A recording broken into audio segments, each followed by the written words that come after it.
जब चालाकी की सारी हदें पार हो गईं, सोनालिका का असली रूप सामने। कहानी की शुरुआत होती है वहां से, जहां सोनालिका की सच्चाई धीरे धीरे परतों में खुलने लगती है। दोस्तों, ये वही सोनालिका है जो पहले तो खुद को एक बेबस, घायल और मासूम औरत की तरह पेश करती है, लेकिन जैसे जैसे दिन गुजरते हैं उसका घमंड, बदतमीजी और चालाकी सबके सामने आने लगती है। अब वो न सिर्फ प्रार्थना से पैर दबवाती है, बल्कि उससे नौकरों जैसा बर्ताव करवाती है। एक तरफ प्रार्थना दिल से उसकी देखभाल कर रही है और दूसरी तरफ सोनालिका उसका दिल तोड़ने में कोई कसर नहीं छोड़ती। दिल से टूटी प्रार्थना, क्या शिवांश उसका दर्द समझेगा? जब अपने ही पति को किसी और औरत के करीब देखती है तो प्रार्थना का दिल रोता है।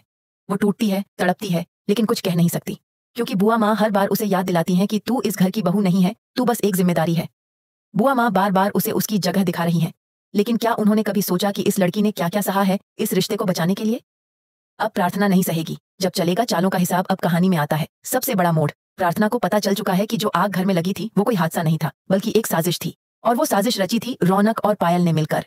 अब प्रार्थना के अंदर की पत्नी जाग चुकी है। वो अब अपने पति को खोने नहीं देगी और उसने रौनक को साफ साफ चेतावनी दे दी है, अगर मेरे शिवांश को कुछ हुआ तो तुम्हें मैं माफ नहीं करूंगी। शिवांश भी अब गूंगा नहीं रहेगा, शुरू होगी असली जंग। अब शिवांश भी चुप नहीं बैठेगा। उसने साफ कर दिया है, मैं छोड़ूंगा नहीं रौनक और पायल को, जो मेरे और मेरी पत्नी के बीच झर घोलने चले थे। अब उन्हीं की जिंदगी जहरीली बन जाएगी। दोस्तों, यहां तक तो कहानी आप देख चुके हैं, लेकिन असली धमाका अब होने वाला है। जब प्रार्थना को होगा शक, सोनालिका का असली प्लान खुलने वाला है। अब प्रार्थना को एहसास होने लगता है कि सिर्फ रौनक और पायल ही नहीं, बल्कि सोनालिका भी एक बहुत बड़ी साजिश रच रही है। उसके इरादे नेक नहीं है और वो सिर्फ सहारा लेकर इस घर में नहीं आई। वो शिवांश की जिंदगी में लौटने आई है, उसे बर्बाद करने। और सबसे बड़ी बात, वो सिर्फ प्रार्थना को नहीं, खुद शिवांश को भी इस्तेमाल कर रही है। असली धमाका जब सामने आएगा, सच। अब प्रार्थना करेगी सबसे बड़ा फैसला, वो शिवांश के सामने खोलेगी सारा राज। रौनक और पायल की साजिश, घर में लगी आग का सच, और सबसे बड़ा झटका, सोनालिका का असली चेहरा। वो बताएगी कि कैसे ये सब लोग सिर्फ शिवांश की दौलत और जिंदगी बर्बाद करने आए हैं। और अब अगर ये लोग रुके तो बर्बादी सिर्फ उसकी नहीं, पूरे घर की होगी। क्या बुआ माँ का भी होगा पर्दाफाश? सिर्फ सोनालिका ही नहीं, अब बुआ माँ की भी साजिशें बेनकाब होंगी।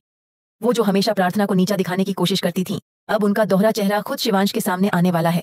प्यार के बदले शुरू होगी नई जंग। जब प्रार्थना पूरी सच्चाई बताएगी तो शिवांश सिर्फ सुनने वाला नहीं रहेगा, अब वो खड़ा होगा अपने प्यार के लिए, अपनी पत्नी के लिए।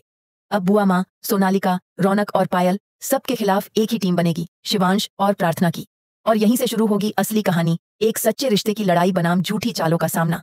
दोस्तों, अब आपकी बारी है, हमें कमेंट में बताइए, क्या आपको लगता है कि प्रार्थना ने सही किया शिवांश को सब बताकर? क्या सोनालिका को इस घर से निकाल देना चाहिए? क्या बुआ माँ को भी सजा मिलनी चाहिए? और हाँ, अगर आप चाहते हैं कि प्रार्थना अपने प्यार को बचाए और सोनालिका को घर से बाहर फेंके, तो इस वीडियो को लाइक करें, कमेंट में लिखें जस्टिस फॉर प्रार्थना, और चैनल मी अब टीवी को सब्सक्राइब करें, क्योंकि अगला ट्विस्ट अभी बाकी है। मी अब टीवी, जहां हर किस्सा है एक झटका।